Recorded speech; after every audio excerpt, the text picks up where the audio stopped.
Et bonjour à tous, on se retrouve aujourd'hui pour parler exclusivement du paillage au potager. Vous allez voir que j'en ai apporté des quantités folles sur ces dernières années, que ce soit de la paille, du foin, des feuilles mortes, du broyat, de la tonte, du compost grossier, du compost bien mûr aussi, du fumier.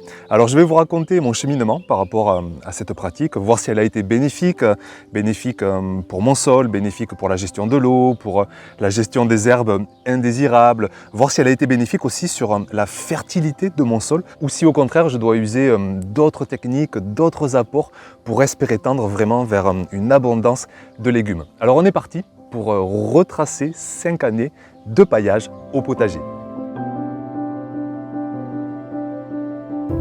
Alors il y a 5 ans, ça fait longtemps, hein, c'est toute une vie, 5 années. J'avais commencé sur ce dernier potager avec de la paille. Je me souviens très bien d'ailleurs à l'époque, j'avais vraiment des yeux émerveillés avec cette matière organique, l'impression qu'il suffisait d'en mettre sur son potager et tout allait se transformer, le sol en dessous, une abondance de légumes par la suite. Mais vous allez voir que ça ne s'est pas forcément passé comme ça.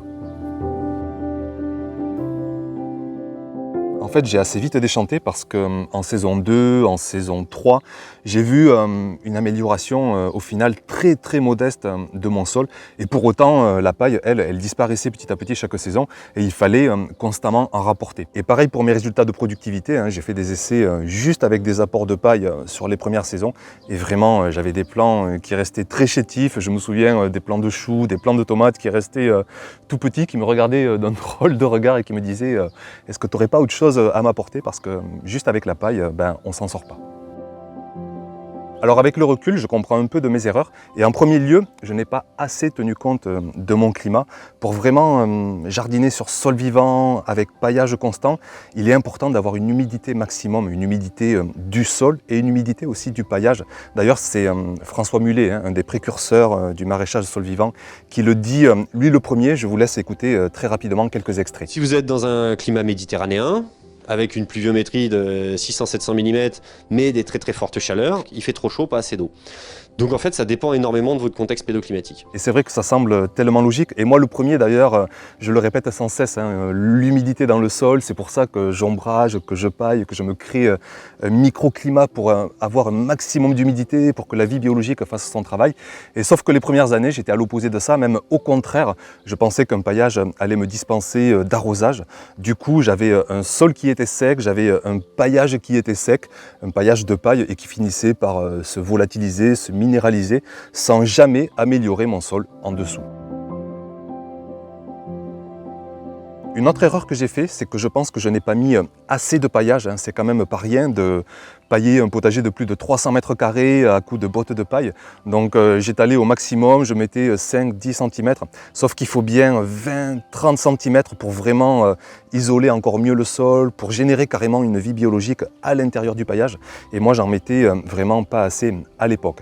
Et enfin, une autre erreur, c'est que je n'ai pas tenu compte de mon sol de départ. Et mon sol de départ ici, c'est une catastrophe. J'ai un sol extrêmement argileux, qui manque terriblement de sable, qui est rempli de cailloux, de galets, ce qu'on appelle un sol de vigne, voire même une terre de remblai.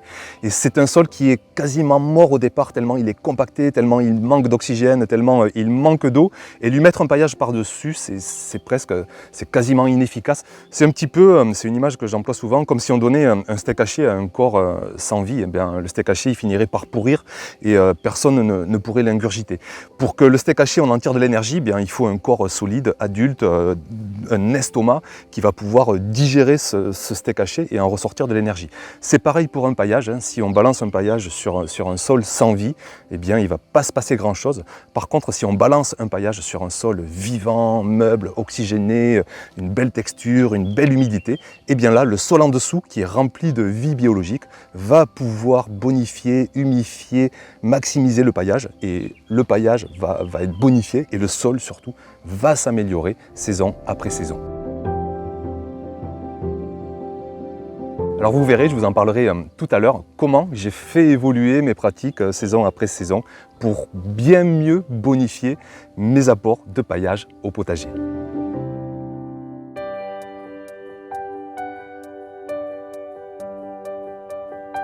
En complément de la paille, je crois que j'ai dû utiliser à peu près tous les paillages qui puissent exister. Alors on va les voir rapidement un par un. En premier lieu, j'ai essayé les feuilles mortes. Alors c'est sympa, mais c'est vraiment beaucoup d'air en fait qu'on transporte entre chaque feuille. Il y a toujours un espace de vide.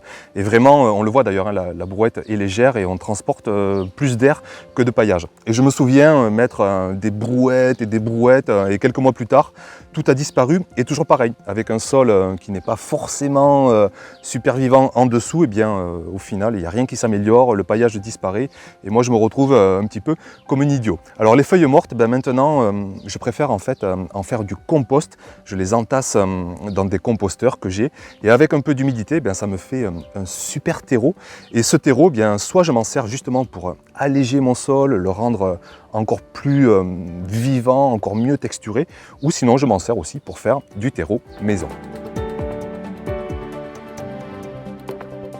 Ensuite, j'ai essayé le foin. C'est un beau paillage bien équilibré ensuite dans un rapport carbone-azote. Ça veut dire qu'il contient une proportion de carbone et d'azote qui est vraiment idéale pour enrichir notre sol, pour créer de l'humus, pour créer une réserve vraiment de minéraux. Mais bon, par contre, le foin, moi, j'en ai pas gratuitement. Donc, je me souviens, chaque fois, il fallait que j'aille acheter des bottes de foin et c'est pas gratuit. Dans les bons plans, on arrive à les trouver à 2 € la botte, mais ça peut être 3, 5, 7. J'ai même vu des bottes de foin à 10 €. Donc c'est un paillage là aussi sur lequel j'évolue, je le laisse maintenant de côté. Je sais que je connais Didier du potager du paresseux, on discute souvent en privé, il est extraordinaire ce jardinier. Il prône beaucoup le paillage au foin. Et puis il y a aussi le fait que moi j'aime tellement la diversité dans tout ce que je fais au potager et notamment dans mes apports. Ça m'embête un petit peu d'emmener un monopaillage comme ça de foin. Donc je l'ai fait, je l'ai essayé, c'est vrai que c'est sympa mais ça disparaît assez vite, il faut en remettre constamment. Et puis toujours pareil, il y a cette difficulté par rapport à mon sol de départ, par rapport à mon climat. Donc là aussi, j'ai évolué vers d'autres apports qu'on verra tout à l'heure.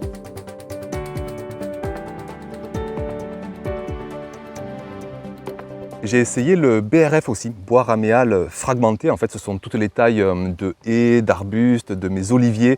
Ça ne me rajeunit pas parce que c'était là aussi il y a quelques années. Et je passais tout ça dans mon broyeur pour avoir un broyat assez vert, un peu assez sec aussi avec les grosses branches.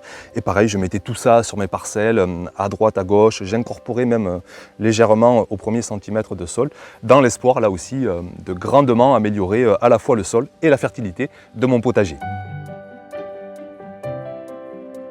Mais pour ce paillage, le gros inconvénient, à mon sens, c'est vraiment le temps que ça prend. Bonjour, la galère pour broyer ne serait-ce que l'équivalent d'une brouette. Il faut bien 20 voire 30 minutes selon le broyeur que vous avez. Bon, c'est vrai que si vous avez un broyeur thermique, ça va super vite, vous mettez 5 minutes, mais là, c'est les voisins qui vont faire un peu la tête, ça fait un bruit d'enfer. Et moi, je préfère vraiment rester sur une solution électrique avec des voisins qui sont juste à côté. Et donc, pour une brouette, il me faut 20 minutes, une demi-heure, et avec une brouette, je paille même pas 1 mètre carré. Alors je vous laisse imaginer le temps pour pailler l'entièreté du potager. Donc en toute honnêteté, je me sers maintenant très peu de ce broyeur, une fois, voire 2 fois par an pour tailler les plus grosses tailles du terrain. Mais sinon, je préfère affecter ce temps à d'autres occupations, à d'autres tâches. Et puis aussi, je m'en sers très peu parce que j'ai maintenant accès à une autre ressource de paillage qui, elle, est gratuite, locale, qui est directement broyée et qu'on verra juste tout à l'heure. Durant toutes ces dernières années, j'ai aussi fait beaucoup de compostage de surface qui s'apparente à un paillage comme un autre. On ramène tous les déchets de cuisine, les résidus de culture qu'on a sous la main et on les met directement sur notre sol. Mais le problème là aussi, il est toujours le même, c'est que mon sol en dessous, il est trop compact, il est trop argileux, il est trop sec. Le compost de surface lui aussi est trop sec et ça finit par se volatiliser, se minéraliser. Et là aussi, je n'ai pas concrètement une véritable amélioration de mon sol.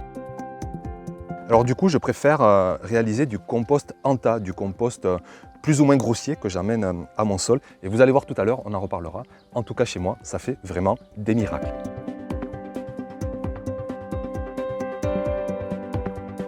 J'ai aussi essayé la tonte et ça je l'essaye toujours encore cette saison parce que c'est une ressource locale, gratuite, que j'ai à disposition chaque fois que je tonds la prairie. Et c'est un paillage qui est très vert par contre, très humide, qui manque vraiment de structure, de carbone, de lignine, de cellulose. Alors c'est bien pour nourrir son sol à court terme, hein, ça va rapidement minéraliser, ça va offrir de l'azote à nos cultures. Par contre, ça ne créera vraiment aucun humus, hein, ça manque terriblement de carbone pour ça. Et pire encore, si vous en mettez une trop grosse couche, une trop grosse épaisseur, ça va chauffer, ça va se putréfier et ça va vraiment donner rien de bon, ça peut même causer plus de préjudices que de bénéfices. Alors ce que je fais, c'est que je mélange cette tonte avec une autre matière organique bien plus sèche, bien plus carbonée. C'est celle dont on va parler de suite. C'est le paillage que j'utilise aujourd'hui et qui, je pense, va me servir dans les saisons à venir. Et ce paillage, c'est le broyat.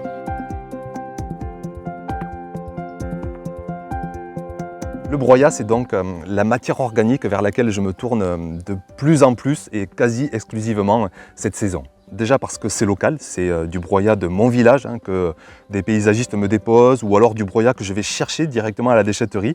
Je vais le chercher gratuitement, hein. Il y a un broyeur en fait, qui vient à la déchetterie, qui laisse tout ça sur place avant en fait, que ce soit amené par des camions pour en faire du compost. Mais moi ce qui m'intéresse, c'est vraiment de le prendre au stade du broyat.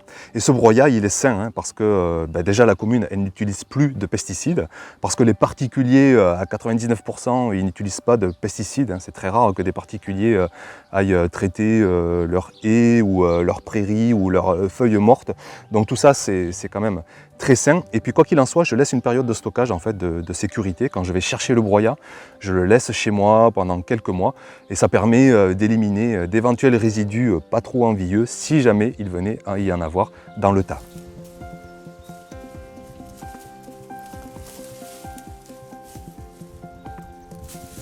Alors ce broyat c'est génial parce qu'à l'intérieur vous avez vraiment une énorme diversité en fait, de matières organiques. Vous avez du broyat de taille de haie, ça va de la brindille jusqu'à la branche plus épaisse. Vous avez de la tonte de pelouse, de prairie, un genre de foin en fait, hein, qui sèche avec le temps.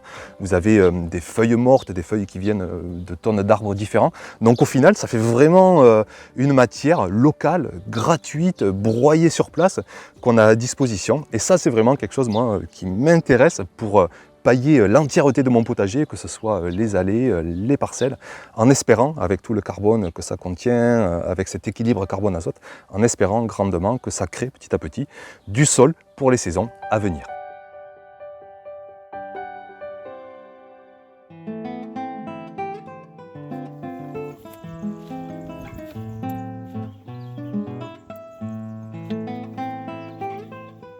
Alors aujourd'hui, notamment en permaculture, en maraîchage sur sol vivant, on jure beaucoup par le paillage, notamment par vraiment le carbone, hein, c'est vraiment l'école du carbone au potager. On jure beaucoup par ces apports pour qu'à eux seuls, ils offrent une fertilité optimale à notre potager, qu'on n'ait pas à faire d'autres apports. Et c'est Konrad Schreiber, hein, le premier, qui dit que le carbone chie de l'azote. Donc autrement dit, on apporte du foin, de la paille, du bois à notre sol, des matières carbonées, cellulosiques, ligneuses.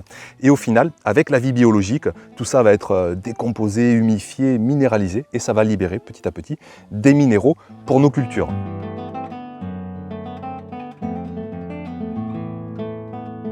Seulement, moi ici, et je vous l'ai déjà dit, j'ai un contexte qui n'est pas aussi idéal pour raisonner ainsi.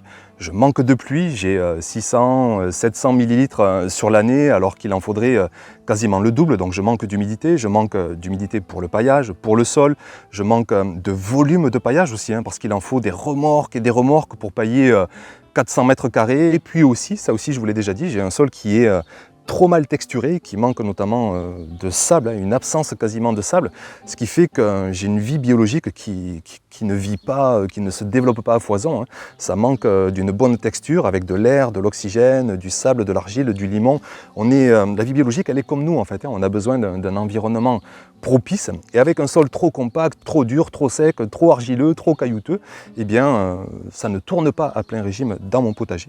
Et c'est pour ça qu'il faut que j'aide mon sol, que je l'améliore et que je me tourne vers d'autres apports pour vraiment espérer une abondance optimale.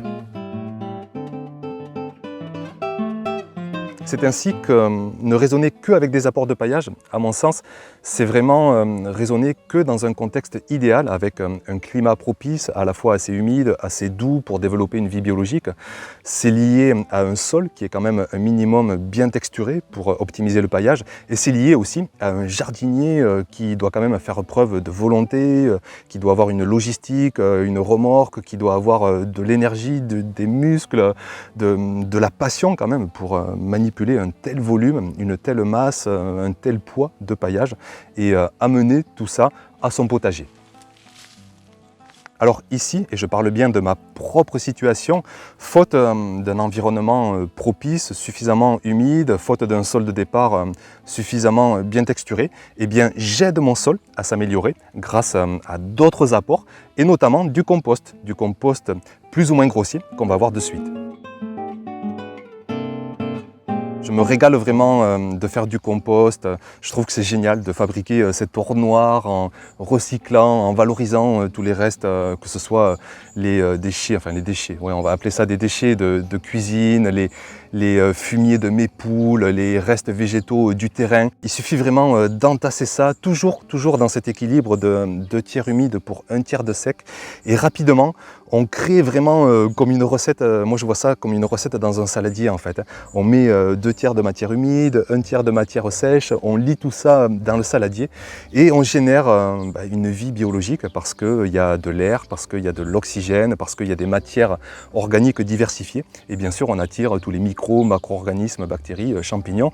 Et ce que je fais, moi, ce que j'aime bien faire en tout cas, c'est amener ce compost vraiment de façon grossière au sol, avant qu'il soit décomposé, quand il est encore assez grossier, quand il est rempli de fertilité biologique. Hop, j'emmène ça à mon sol, je le mélange sur les 5, 10, 20 premiers centimètres. C'est pas très grave si on travaille un petit peu le sol, si ce n'est que sur les 10, 20 premiers centimètres. Et du coup, j'espère, et c'est ce que je constate, j'améliore vraiment la texture, la structure de mon sol, j'apporte de la richesse organique, j'améliore la texture, la fertilité aussi biologique.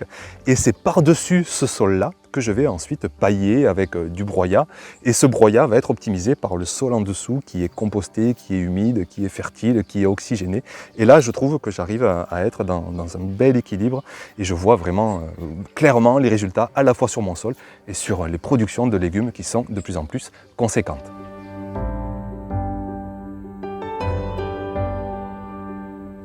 La seule problématique là, c'est les quantités parce que le compost maison, j'en ai jamais trop assez. Je dois avoir maximum 1 mètre cube chaque saison, donc il faut que je fasse des choix et en mettre à droite à gauche sur certaines parcelles. Je me dépanne avec du compost végétal, mais il est très mûr, il manque de fertilité biologique, il est vraiment trop léger, mais quand même ça fait un petit peu de bien à mon sol, notamment sur la fertilité physique, ça continue de l'alléger. Et puis il y a aussi le compost de tous les fumiers, ça peut être mes fientes de poules que je laisse en partie se composter, ça fait un bon compost bien riche, ou sinon aller en chercher à l'extérieur du compost de fumier d'animaux. Et là aussi, on peut en amener 1 kg, 2 kg, jusqu'à 3 kg au mètre carré, tellement c'est composté, c'est organique, c'est stable, ça se libère très lentement dans le sol, donc il n'y a aucun risque de brûler les cultures, de polluer les nappes phréatiques. Quand c'est composté, c'est quand même très stable. Donc vraiment, c'est une contrainte de quantité, mais chaque saison, j'essaie vraiment d'apporter une forte dose de compost à mon sol potager. Autre apport que j'ai fait aussi et assez récemment, c'était cet automne, j'ai apporté un peu de terre végétale à mon sol. La terre végétale, c'est une terre avec quasiment une moitié de sable, donc c'est pour vous dire l'énorme différence avec mon sol de départ. Et j'ai apporté ça pour toujours espérer améliorer la texture de mon sol et partir encore plus par la suite sur une philosophie de sol vivant. D'avoir du sable sous le paillage, et bien toujours pareil, ça maximise la fertilité biologique, ça génère de l'oxygène, ça génère une porosité, ça génère un milieu propice à ce que la vie biologique vraiment devienne foisonnante. Donc j'en avais en fait de restes de travaux que j'avais fait à la maison, et du coup là aussi quand même c'est une contrainte de temps, surtout que la terre c'est beaucoup plus lourd que le compost, que les paillages, c'est très dense, le sable, le limon, l'argile, c'est très dense, donc j'en ai mis quand même à droite à gauche, et c'est vrai que là il n'y a pas photo quoi, on voit vraiment la différence. Et là, une fois que j'ai mis ça, je paille par dessus et là je touche plus mon sol quoi, le sol en dessous est bien texturé, il est nourri par le paillage de dessus, il faut juste veiller à une bonne humidité, une douceur de température, et tout marche tout seul.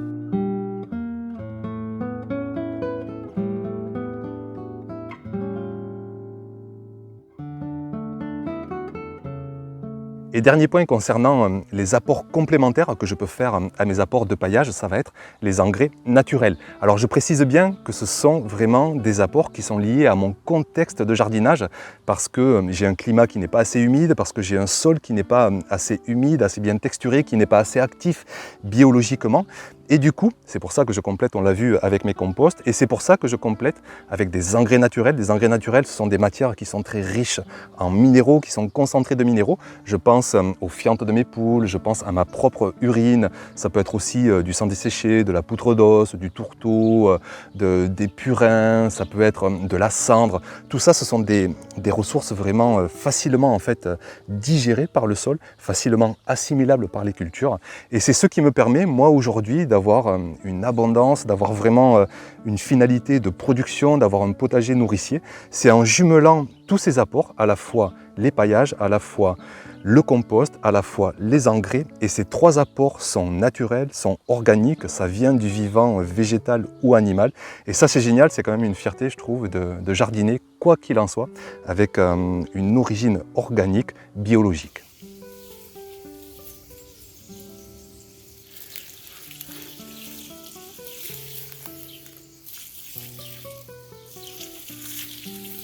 Je répète parce que c'est quand même super important et il faut que ce soit clair pour tout le monde, c'est que si vous êtes vraiment dans un contexte idéal d'humidité, de douceur de température, de sol vivant biologiquement, je pense, je vous dis je pense parce que j'en ai pas fait l'expérience, mais beaucoup de jardiniers me le témoignent, je pense que vous pouvez ne jardiner que avec des paillages. Ils vont être tellement humifiés, minéralisés par le sol en dessous, il va y avoir tellement de libération de minéraux que vos cultures, que vos légumes vont se satisfaire d'un paillage diversifié en surface, que ce soit du foin, du broyat ou dans l'idéal un paillage équilibré entre azote et carbone, un mélange de tonte, de broyat, de feuilles, de foin, tous les paillages qu'on a vus précédemment. Je pense que si vous ne faites qu'avec ce paillage dans un contexte idéal, je répète, de climat, de sol et avec un jardinier en forme, peut-être dans ces cas-là, on ne peut jardiner qu'avec du paillage.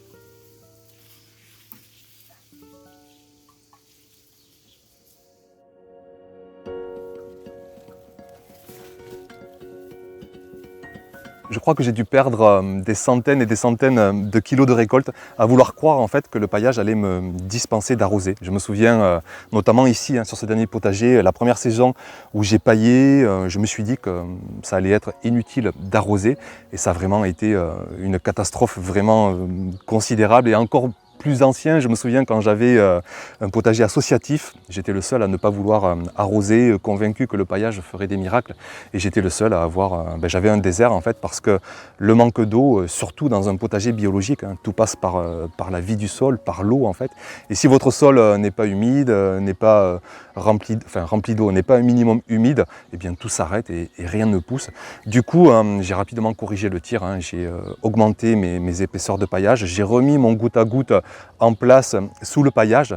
Et ce qui est quand même génial, c'est que le paillage, eh bien, quoi qu'il en soit, par contre, ça va réduire drastiquement les besoins en eau.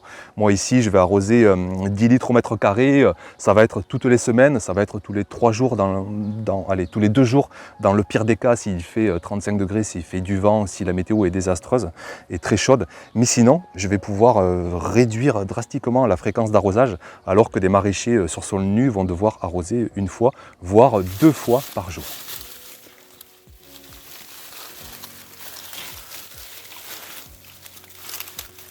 Donc le paillage, pour moi qui suis dans une région chaude, qui fonctionne uniquement avec de la fertilité biologique, organique, qui ait besoin d'un sol humide, pour moi en fait c'est totalement indispensable et c'est pour ça que j'augmente les épaisseurs chaque saison et que du moins en tout cas en saison chaude, de juillet jusqu'à fin septembre, je fais tout pour que mon sol soit entièrement paillé et considérablement paillé.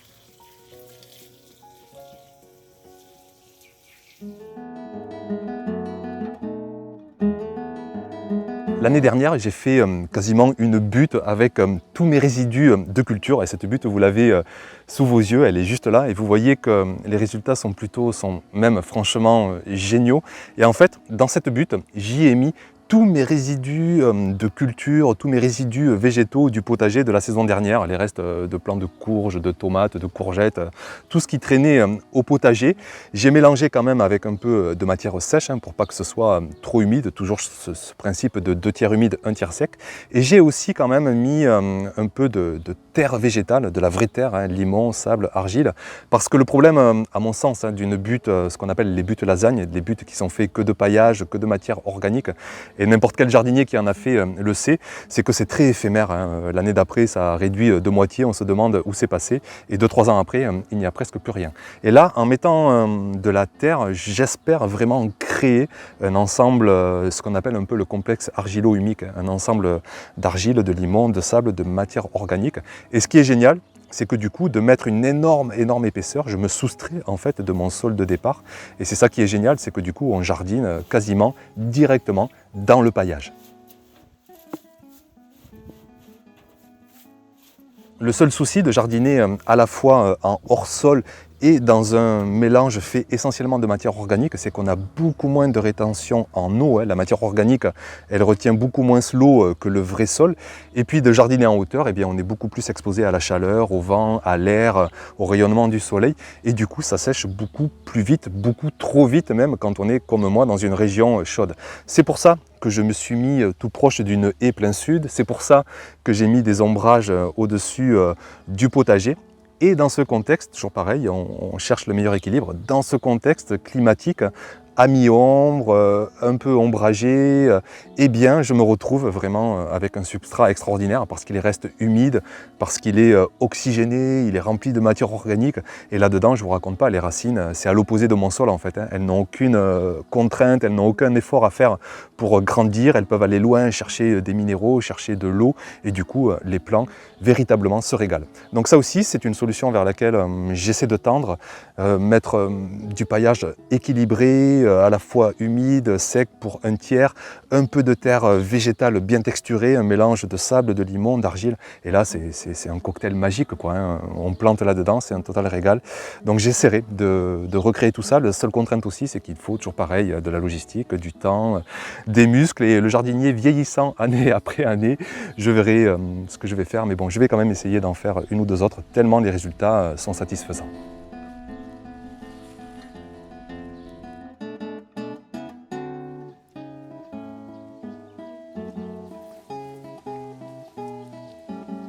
J'en arrive à un point essentiel où il faut faire vraiment le bilan des avantages, mais aussi, on va le voir, des inconvénients de pailler son potager. Et pour l'occasion, j'ai quand même pris une feuille pour ne rien oublier. En premier avantage, j'ai mis bien la protection de la chaleur. C'est tellement important quand on jardine au naturel d'avoir un sol humide, d'avoir une fertilité biologique, que ici, dans le sud de la France, d'avoir un sol paillé, au moins en tout cas pendant les 4-5 mois de saison chaude, c'est vraiment génial et jamais je ne reviendrai en arrière pour ça. J'ai mis aussi une meilleure maîtrise des herbes indésirables et c'est vrai que ici je paille fortement les allées, je paille fortement les parcelles. C'est aussi l'avantage de ne pas trop avoir d'humidité, c'est que du coup ça ne pousse pas tant que ça, voire pas du tout.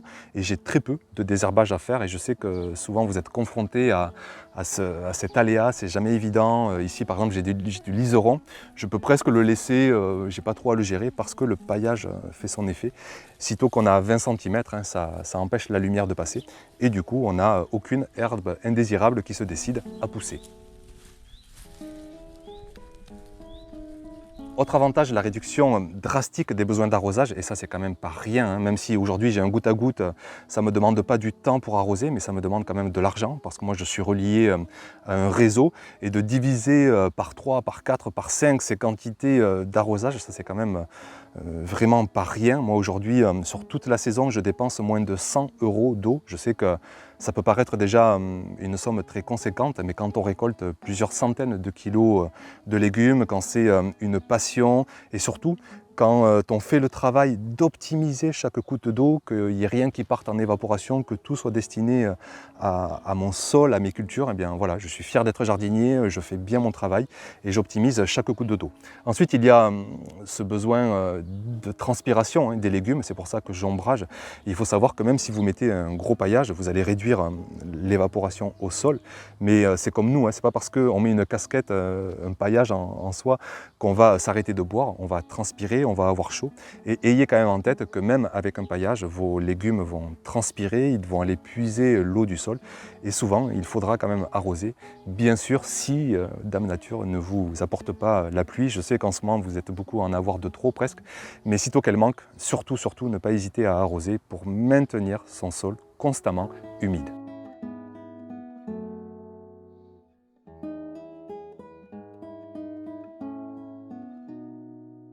Dernier avantage et peut-être le plus conséquent, c'est que de faire des apports conséquents et sur un sol qui va être capable de bien l'optimiser, eh bien on va améliorer notre sol, il va se nourrir de ce paillage, le sol va optimiser sa fertilité biologique, il va optimiser sa fertilité chimique, hein, il va vraiment construire un réservoir de minéraux via l'humus, via ces matières qui vont se décomposer. On pourra parfois aider notre sol avec des composts, avec des engrais naturels, vous l'avez vu dans cette vidéo.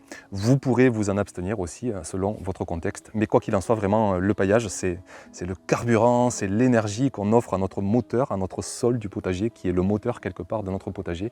Et ce moteur, il a besoin d'essence, il a besoin d'eau et il a besoin aussi de matières organiques diversifiées via nos apports de paillage. Je finis avec les inconvénients du paillage parce que je trouve que parfois on les oublie, parfois aussi on raisonne extrêmement de façon binaire. Soit il faut pailler, soit il faut ne pas pailler, sauf qu'aujourd'hui je trouve qu'en tant que jardinier, en tant qu'être humain, on est capable de mettre extrêmement de nuances. Et moi en tout cas, je mets beaucoup de nuances dans ma pratique du paillage parce que j'y vois des inconvénients. Alors j'en vois deux essentiels. Je vais commencer par un que vous devinez peut-être, ça va être les ravageurs. De pailler son potager, on offre le gîte et le couvert, notamment aux limaces. Et moi, le premier, chaque saison, je suis assez confronté à cet aléa. Alors, je sais qu'on entend que les limaces se régulent, et je sais qu'ici, moi, le premier, j'ai des haies, j'ai des abris, j'ai de la biodiversité. Je fais tout pour vraiment essayer de réguler les limaces. Sauf que de jardiner sur sol vivant, eh bien, au contraire, je foisonne de plus en plus de vie dans mon potager chaque année, et j'ai de plus en plus de limaces, je trouve, chaque année. Je ne suis pas vraiment dans une régulation, je ne peux pas non plus avoir des canards coureurs indiens parce que je n'ai pas une ferme, je suis simplement en bordure de lotissement et j'ai un potager, je pense, comme beaucoup d'entre vous. Donc je suis confronté face à cet aléa et il m'arrive de dépailler, notamment en fin d'hiver, début de printemps, je dépaille pour avoir moins de limaces et je dépaille aussi pour semer beaucoup plus facilement, parce que bonjour la galère pour faire des tranchées, ouvrir son paillage. Je sais que c'est peut-être pas l'idéal niveau sol, que je mets à nu mon sol, mais je me dis que moi à mi-saison, le premier, je peux enlever ma casquette et pourtant j'ai pas beaucoup de cheveux, mais de ne pas avoir de casquette, je souffre pas parce que le contexte n'est pas trop agressif en mi-saison. Je pense que mon sol peut se le permettre et surtout la praticité, le confort de jardinage prend le dessus. Donc je ne raisonne pas de façon binaire avec le paillage, je ne paille pas tout le temps, 100% de l'année. Parfois, il m'arrive de dépailler. Je pense aussi à tous les jardiniers qui n'ont pas forcément la logistique, qui n'ont pas accès à la ressource, qui n'ont pas le temps, qui n'ont pas l'énergie, vraiment les muscles pour transporter ces paillages, parce qu'il faut savoir que pour amender, pour pailler un potager de 100 mètres carrés, pour nourrir nos cultures, il suffit d'un engrais naturel bien concentré, il nous faudra un simple sac et l'énergie, le coût, la logistique qui va avec, c'est-à-dire très peu. Alors que pour des paillages, il faut raisonner x10, x100. C'est une toute autre vision, c'est une toute autre logistique, c'est une toute autre passion, c'est une toute autre vision en fait. Et pour moi, il est hors de question de mettre de côté tous ces jardiniers qui veulent jardiner avec un peu plus de confort, tout en restant dans des méthodes naturelles. Donc je comprends très bien les jardiniers qui ne pourront pas se donner la peine ou qui n'auront pas l'énergie disponible pour pailler entièrement leur potager, mais qui auront quand même de très bons résultats s'ils font ça de façon organique, biologique, naturelle, via des composts ou via des engrais naturels. Donc voilà pour ma vision. Peut-être même sûrement que j'oublie des choses, je vous en prie de commenter cette vidéo, vraiment partager vos connaissances, est-ce que vous paillez vos potagers, quel paillage vous mettez, est-ce que vous paillez tout le temps. Ce sera vraiment, je pense, très intéressant de lire vos expériences, votre vécu et de discuter tous ensemble de ce sujet sous la vidéo. Voilà, merci pour votre attention et puis à très vite bien sûr pour continuer de partager cette pleine saison. À bientôt, ciao.